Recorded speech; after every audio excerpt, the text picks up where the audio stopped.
किसी व्यक्ति का मूल गुण या प्रकृति उसका स्वभाव कहलाता है।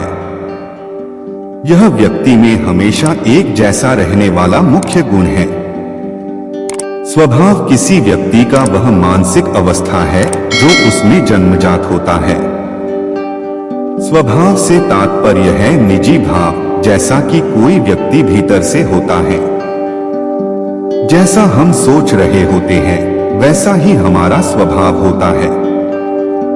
साधारण मनुष्य दूसरों के क्रियाकलाप को देखता रहता है। बहिर्मुखी प्रवृत्ति के कारण वह दूसरों के गुण और अवगुण सब देखता है, परंतु दूसरों के गुणों पर ध्यान न देकर अवगुणों पर ज्यादा ध्यान देता है। वह स्वयं को श्रेष्ठ और दूसरों को हीन दिखाना चाहता है। इसका प्रमुख कारण है मनुष्य का अहंकार भाव से ग्रसित होना। स्वभाव कच्ची मिट्टी की भांति होता है, जिसकी शक्ल नहीं होती। इसे आकृति देने की आवश्यकता होती है। सरल स्वभाव या अच्छा स्वभाव किसी व्यक्ति में सद्गुणों का वाहक है। अच्छा स्वभाव शहद की मक्खी की तरह होता है, जो प्रत्येक झाड़ियों में खिल रहे फूलों से शहद ही निकालती है। अर्थात अच्छा स्वभाव वालों की सोच, उनका व्यवहार हमेशा अच्छा होता है। वह दूसरों में अच्छाई और बुराई दोनों देखता है, पर अच्छाई को ग्रहण कर लेता है और बुराई पर ध्यान नहीं देता।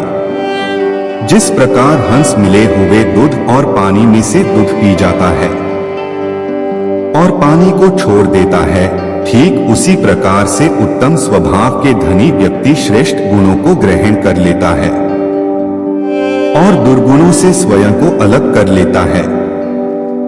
सरल स्वभाव में व्यक्ति जैसा अंदर से होता है वैसा ही बाहर से होता है। अपने मन को टटोलने से व्यक्ति को अपनी बुराइयों का और अपनी कमजोरियों का पता चल सकता है। हर एक को अपने अवगुणों पर विचार करके उन्हें दूर करने का प्रयत्न करना चाहिए। स्वयं में सुधार लाने के लिए व्यक्ति को आत्मचिंतन की प्रवृत्ति को विकसित करना चाहिए। ऐसा चिंतन करने से मनुष्य अपने दोषों के प्रति सजग हो जाता है और दूसरों की बुराई देखने की प्रवृत्ति खत्म होने लगती है। इसका लाभ यह होता है कि मनुष्य धीरे धीरे अपने अवगुणों को त्यागने लगता है और सद्गुणों को ग्रहण करने में प्रवृत्त हो जाता है। दुष्ट व्यक्ति दूसरों के गुणों पर ध्यान न देकर अवगुणों पर ज्यादा ध्यान देता है। वह स्वयं को श्रेष्ठ और दूसरों को हीन दिखाना चाहता है। दुष्ट स्वभाव के लोगों में केवल बुराई देखने की प्रवृत्ति के कारण आपस में मतभेद उत्पन्न हो जाता है, जिससे द्वेष फैलता है और द्वेष का वातावरण व्यक्ति एवं समाज को पतन की ओर ले जाता है। दूसरों पर दृष्टि गड़ाए रखने वाले लोग दुष्ट प्रकृति के होते हैं। दूसरों की बुराई देखने की इस प्रवृत्ति के कारण व्यक्ति स्वयं के साथ साथ दूसरों का भी अहित करता रहता है। साधारण व्यक्ति में खुद को श्रेष्ठ एवं दूसरों को निकृष्ट समझने की भावना होती है। व्यक्ति का मूल गुण अथवा प्रकृति, जिसे हम उसका स्वभाव कहते हैं, सब में एक समान होता है। मनुष्य जैसा भाग्य लेकर आता है, उसकी बुद्धि भी उसी समान बन जाती है। कार्य व्यापार भी उसी अनुरूप मिलता है। उसके सहयोगी संगी साथी भी उसके भाग्य के अनुरूप ही होते हैं। मनुष्य का सारा क्रियाकलाप भाग्यानुसार चलता है। इस बात से इनकार नहीं किया जा सकता है कि व्यक्ति के स्वभाव की छाया का प्रभाव उसके जिंदगी पर पड़ता है। इस संसार में प्रत्येक व्यक्ति के अंदर अच्छाई भी होती है और बुराई भी, परंतु दूसरों में बुराई देखना, दूसरों का बुरा करना मनुष्य के मूल स्वभाव नहीं हो सकता। हम दूसरों को दोष देते हैं, उनके अनुचित व्यवहार हमें बुरा लगता है, पर वही व्यवहार हमसे हो जाता है तो हम उस पर नहीं सोचते। मनुष्य का अच्छा या बुरा व्यवहार उसके स्वभाव पर निर्भर करता है। आध्यात्मिक दृष्टि से देखा जाए तो हमारे अंदर जो परम ऊर्जा है, जिसे हम आत्मा, रूह, सोल के नाम से जानते हैं, शास्त्रों में कहा गया है कि यह आत्मा परमात्मा का अंश है और अपने शुद्ध स्वरूप में आत्मा कलुषित नहीं रह सकता। मतलब साफ है कि दुष्ट प्रकृति किसी भी व्यक्ति का मूल स्वभाव नहीं हो सकता।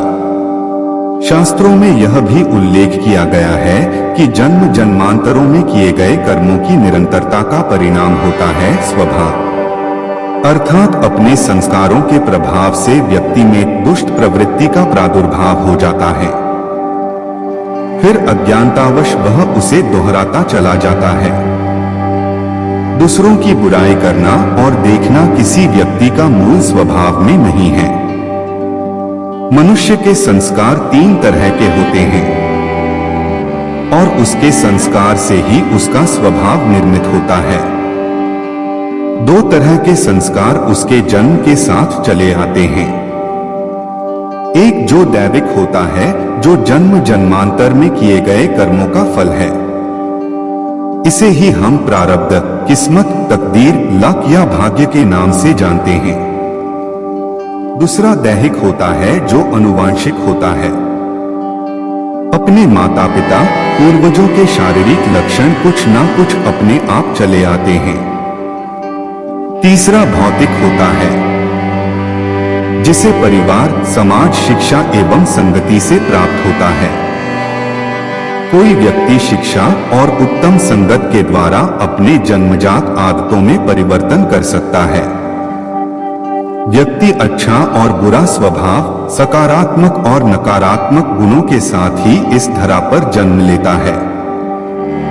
व्यक्ति जन्म के साथ ही अच्छे या बुरे संस्कारों के प्रभाव में आ जाता है। अर्थात प्रत्येक व्यक्ति का स्वभाव या प्रकृति, नेचर अलग अलग होता है।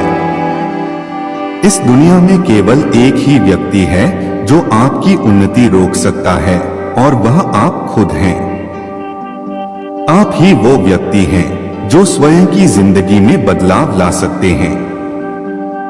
जिंदगी तब बदलती है जब हम बदलते हैं, जब हम अपनी सोच को तोड़ते हैं, जब हम इस बात को महसूस करते हैं कि अपनी जिंदगी के लिए सिर्फ और सिर्फ हम जिम्मेदार हैं।